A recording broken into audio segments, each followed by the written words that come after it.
Hi Sabhya, Hi, congratulations. thanks a lot. Thank you so much. I'm relieved. Is that the top feeling? Sorry? Is that the most important feeling right now, relief? It, it sure is. It's been a while. I think GMAT has been going on for a while. And the fact that I don't have to think about it anymore is yeah, it's good. I was looking at our chat history and I found that you had first contacted me on the 1st of June. And here we are in about 2 months celebrating the success of achieving your target score. You got a 730, 49 Yeah. on quant, 40 on verbal. 40 on verbal is no mean achievement.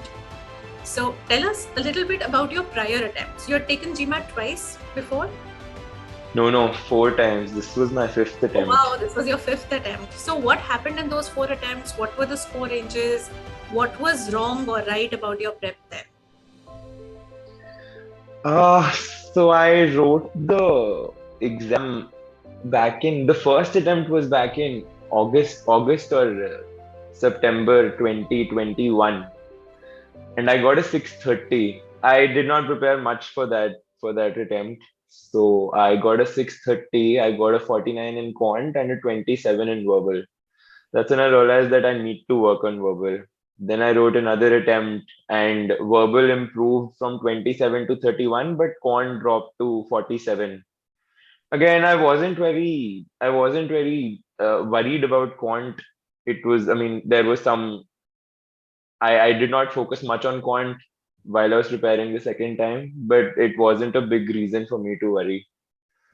And then I mean, with a 640 or a 630, I can't do an MBA. I can't apply to colleges. So I had to write the exam again. That's when I started working with again with another institute, and again it was okay. My experience wasn't very bad. Then I wrote the exam again in February, and I got a 680 in that attempt. And I was actually relieved. I was actually quite relieved. I thought that now I do have a score. I have something, at least I have something to, I don't know, if not the US schools, I can look at European schools with a 680. And then again, I wanted to improve my score because everyone around me was was doing great. Everyone was doing pretty good, and I thought that yeah, might as well give another chance to GMAT. I think I wrote another attempt in March, and I got the same score. I got a 680, quant 49, verbal was 34, I think 34 or 35, and that was when I'd given up on GMAT. I had legit given up on GMAT. I thought that I can't do this anymore. It had been GMAT had been going on for a while, 4 attempts, and again, I've never experienced this kind of failure. Coming from again, that's what I started doubting my capability, and I started sort of contemplating how things work or how GMAT can be and whatever. Like I'd given all hope, and I thought that yeah, now I'll just hire a consultant and I'll sort of apply with a 680 without doubting anything, without questioning my score, without even looking at my GMAT. I'll try to cover it up with my application and with other aspects. And then again, when I hire a consultant, they do have these profile evaluation calls where they tell you that your GMAT score is not enough if you have a 680. Because the schools that I was targeting were quite ambitious, and rightly so. I mean, I wanted to go to a good school, and everyone, I mean, I think 4 or 5 consultants told me that the profile is good, but the GMAT is like it's going to be a major handicap for you. And that's why I think that was when I got in touch with you. I wasn't very sure whether I want to write the exam or not. I think I told you that. I just called you to have a chat with you. And yeah, I think was it the first? When did we start the classes? Was it the 1st of June, or did I call you on the 1st of June? Your first message is 1st of June. I think Oh we yeah, started in a few days after that. huh. So I spoke to you. I was like, yeah, let's see what she has to say. I've already given the exam 4 times. And then you asked me to attend the RC session. I think we talked, and you also were a little skeptical about, because there was a lot of unlearning to do. I'd already prepared so many times, and I wouldn't say that I failed multiple times, but I'd given multiple attempts, did not get my desired score, and it's just I don't know. I think talking to consultants was very intimidating for me, because I did not want to apply to the schools that they were telling me to, and for better schools I did not have the score, so I was in, I don't know, a major dilemma. And GMAT, so I'd given up in March. I was like, GMAT, so I don't think I have the mental bandwidth to write another attempt, or fail again, or not get my desired score again. That's when I spoke with you. I think I attended a couple of RC sessions, and that's when I was like, yeah, let's just give it a shot. Let's just give it one more time. That is how it started. That so yeah, I think and I would yeah, have been skeptical because you'd already made 4 attempts. Um, GMAC stats, international stats show that if somebody changes his or her line of prep, that person should experience a 30-point increase. So, yeah, attempt one over attempt two, the international average is a 30-point increase provided you've prepped again. So, I thought you've already gone through that cycle, 640 became 680. So, I didn't know how much ahead of 680 are we going to get. At the same time, we've seen 50-point improvements, 100-point improvements. So if you think from that 680 basis, we have added 50 points here. Sabhya, I've lost your video.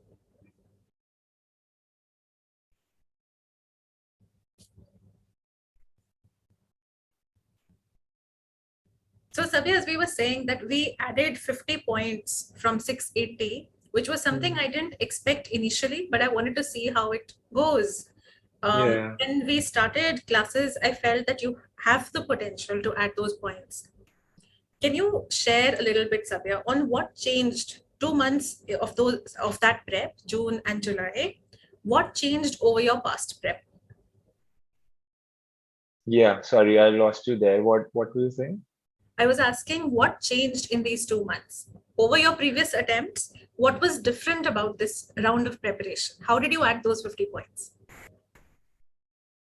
Ah, I think trusting the process is so important. I did not know how important trusting the process can be it with any tutor whatsoever. It's so important to trust the process. I did not doubt anything at all, and that again, that's just one of the points that helped. Then I think I don't know, there was some sort of, I felt very comfortable talking to you. So again, that's what I'm saying. I can't tell you. I can't. I mean, you already. I mean, I can't tell people to cross-reference and all, because you already tell them. And the process in itself is very extensive, very good, very, that helped a lot. But at the same time, I think I felt very comfortable talking to you.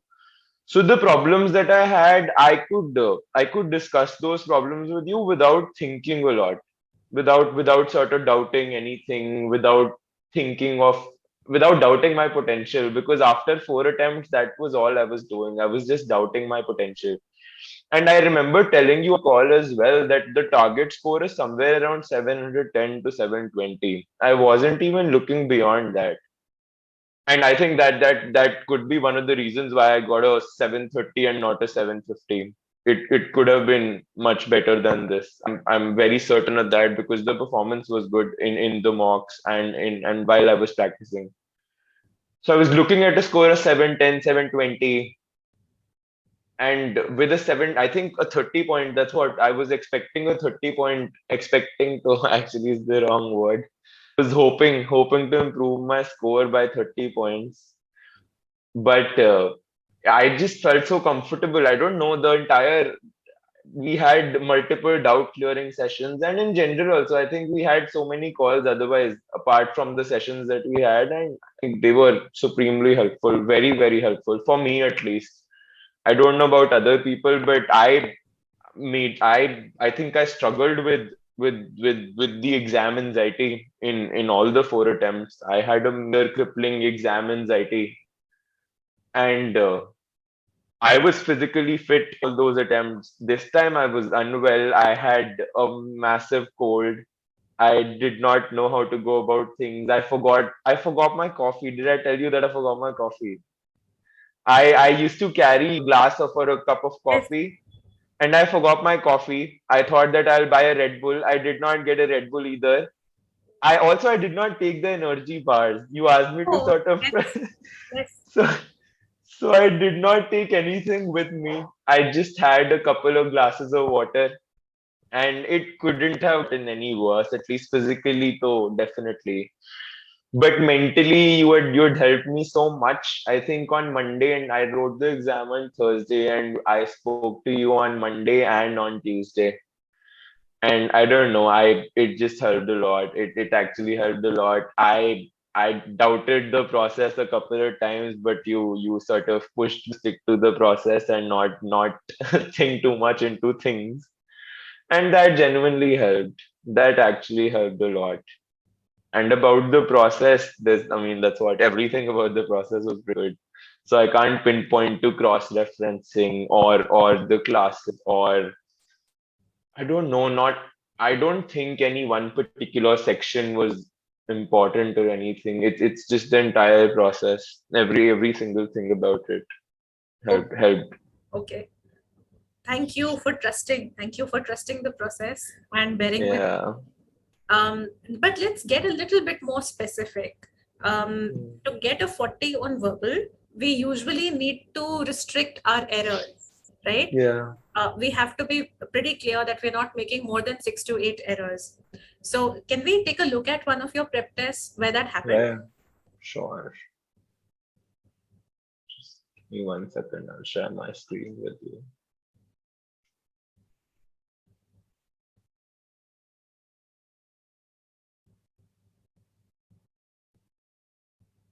Yep.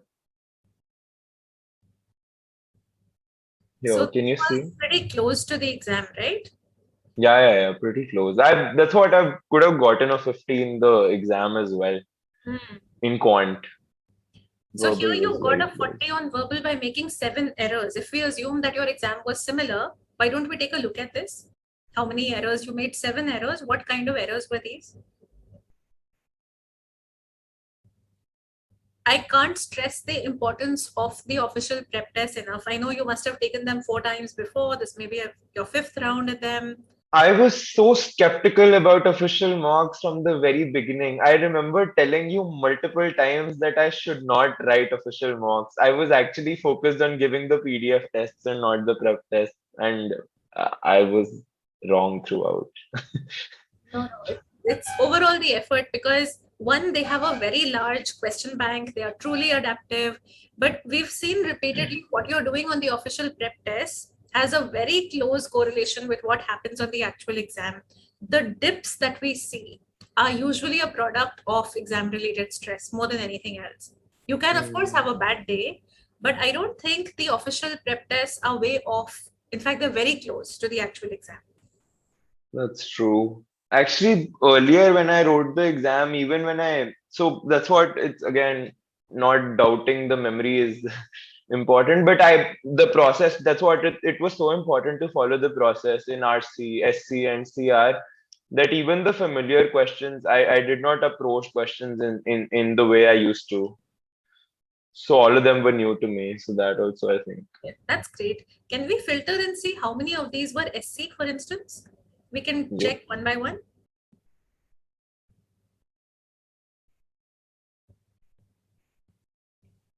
So you had two SC errors out of 7. And you Yeah. see that where you made mistakes, I think this is a discussion we were having while we were analyzing your prep test. That where you're getting questions wrong, especially on SC, you're also spending a disproportionate amount of time. Yeah, that's true. That's actually true. I don't know. I think I was struggling with timing in SC throughout those 2 months that we prepared for. But the exam went so smooth in SC. I did not look at the meaning. I did not. That's what I just did as you asked me to do. And it SC was not a problem. At least I am very sure. Even if all the 7 or 8 errors were SC, I don't think that I ended up spending a lot of time on SC. That's very good. So, Sabya, how did you prepare for SC? Can we talk a little specific about the process? What was the process of preparing for SC? SC, I'll tell you what I did before and what changes I made this time. So I was looking at the meaning. I was actually focusing a lot on the meaning earlier. So the accuracy was somewhat similar, but the timing did not do any good. I was spending upwards of 90 seconds on all SC questions. Even if the accuracy improved from, let's say, I don't know, even if the accuracy was upwards of 80%, the timing was such that I did not get any time to solve RC. And honestly, before I started working with you, I did not even know that RC was very important. I did not even know that RC the that's what RC is the most important out of the three. So with SC, I think I stopped with that approach. I struggled a lot in the beginning because again the unlearning bit was so important. But I think by the sixth mock or the sixth prep test that I took, I was actually getting better. I was not spending too much time on SC. The average time had dropped from 100 seconds to somewhere around 70 seconds. Mhm. And those 30 seconds, I mean, I think they added, they, I had ample time for RC. CR wasn't a problem as such, but I had ample time for RC to make the structure, to sort of look at everything objectively and then answer. And I think that's what Sabya, how made much also time were better. you spending per day in your during your prep? Including the classes, Yes, let's say including class time, how much time did it consume per day? I think somewhere around 2 classes. I think we had 2 classes almost every other day. So I was spending somewhere around 3.5 to 4 hours. 3 hours, I think 3 to 4 hours every day, For 2 months, including. you gave it 3, 4 hours a day, and that's how you Yeah. improved your score. And I think consistency is very important. You were Yeah, yeah, yeah. consistent. I Yeah, yeah, remember definitely. you were moving houses, but you didn't skip classes. Yeah, it was very important to be consistent. I did not want to lose that because you asked us to sort of not skip RC. No matter what, if we skip one day for RC, no, not RC actually. If we skip one day for SC, then that means that we have sort of, I don't know. It was actually a big problem before. I sort of stopped in the middle and then started again. But this time I did not. I sort of gave it all. I gave it my all. Even if it was 1 hour a day. There were days when I did not have the time. But I did make sure that I study at least an hour or two a day. That's great. And how did you utilize your weekends? Weekends were mostly prep tests or PDF tests and then analyzing those tests. So again, spending a little more time on the weekends, somewhere around 5 to 6 hours. 6 hours, 6 hour weekends were. I think Saturday, Sunday I used to study for 5, 6 hours. Okay. So Yeah. can we see how many errors were there on RC over here? Yep. And maybe you can share a little bit about the process you followed for RC. Again, 2 errors here. So I think Yeah. you had 3 errors on CR. So this is unusual. With 2 errors on RC, 3 CR, 2 SC, that combination may not always get you a 40. Yeah. In something like 4, 5 SC with 1 or 2 CR, then one can expect 40, 41. It's possible the 40 has to do with the sequence of errors, the difficulty level of the questions, whether they were scored, unscored, and so on. So what changed in the process, Sabir? How did you bring your error range in RC down to 0 to 2? RC, I think I this you asked us to make a structure.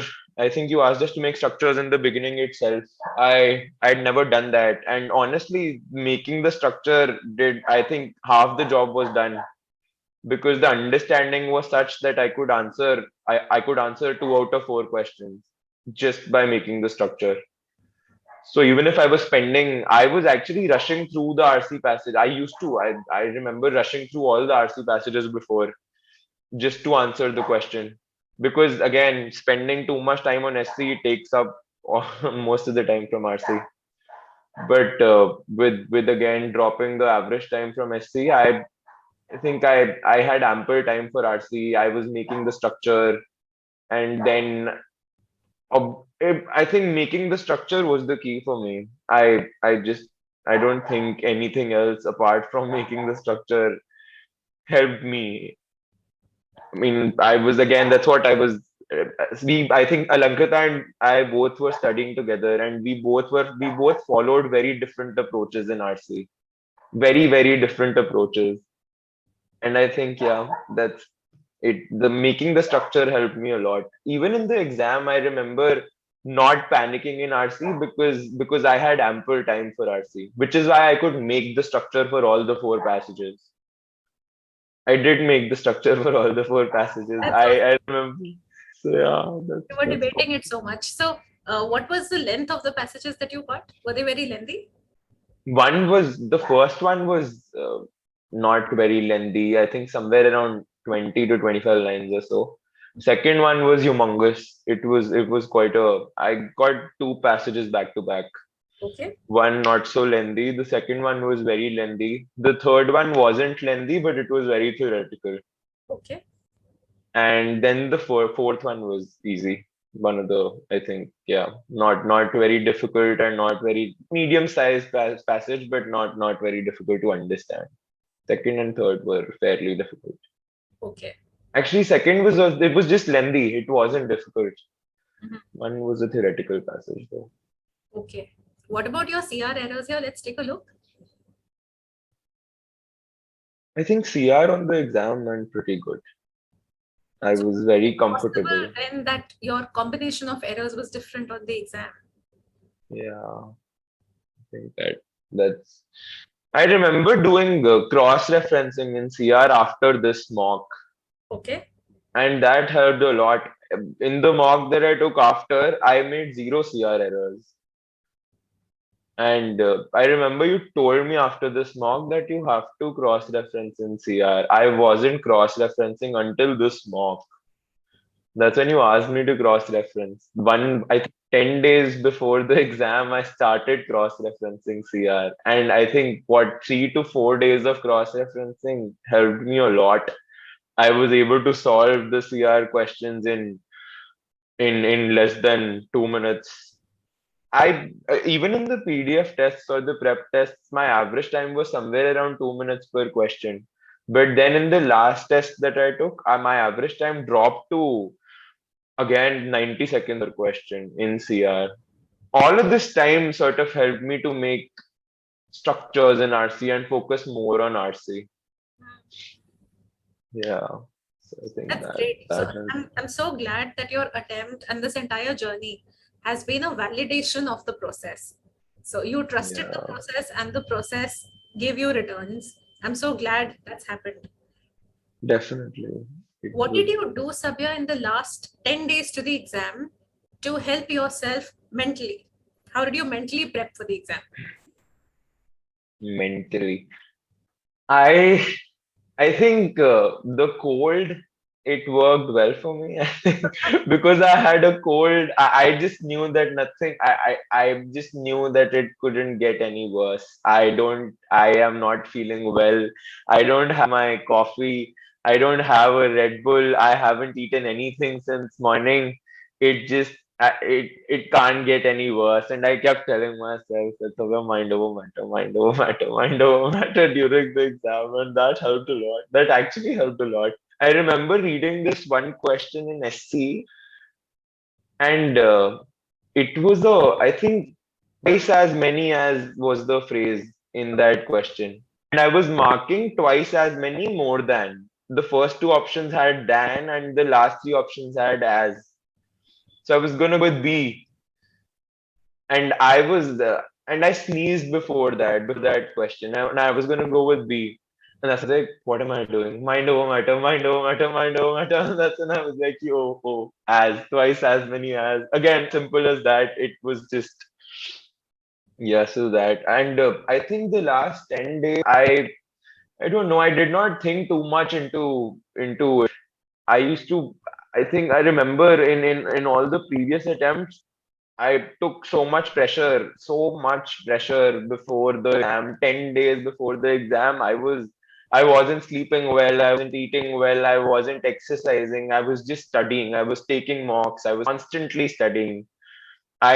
But this time around, I did not stop my workout. I was unwell, but I did go play squash in the morning on Wednesday.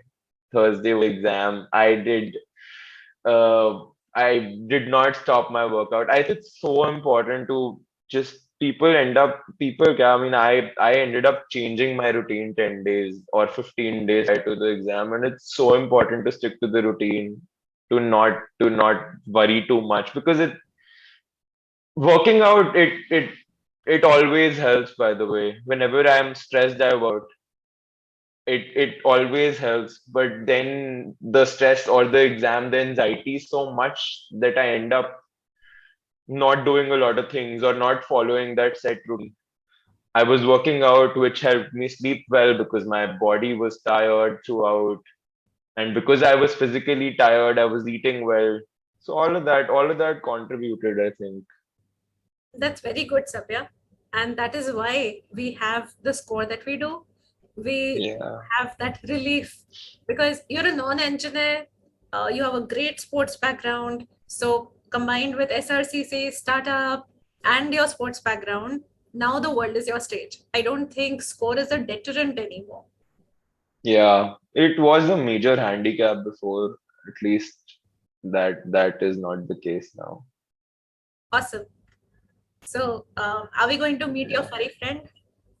Yeah. Wait, let me call.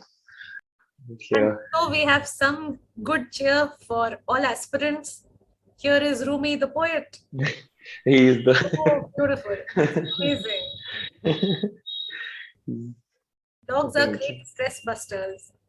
Yeah, definitely. He also played a major role in this GMAT attempt. Hey, Rumi, you're such a I'm bye. yeah, yes. So sweet. Thank you so much, Sabya. This has been wonderful and very insightful. Yeah, all thanks to you. I think you've been very helpful. I think I was telling Mama also. I called you first person I called after my attempt, which is why I got so emotional. By the way, usually I don't. No, I'm just kidding. But yeah, I think all thanks to you for helping me and for sort of pushing me to score to aim higher. And I think for making me realize that it's not my potential that I should doubt. No, not at all. And you have a wonderful future waiting for you. All the best. Thank you, So, Shraddha. bye. Bye.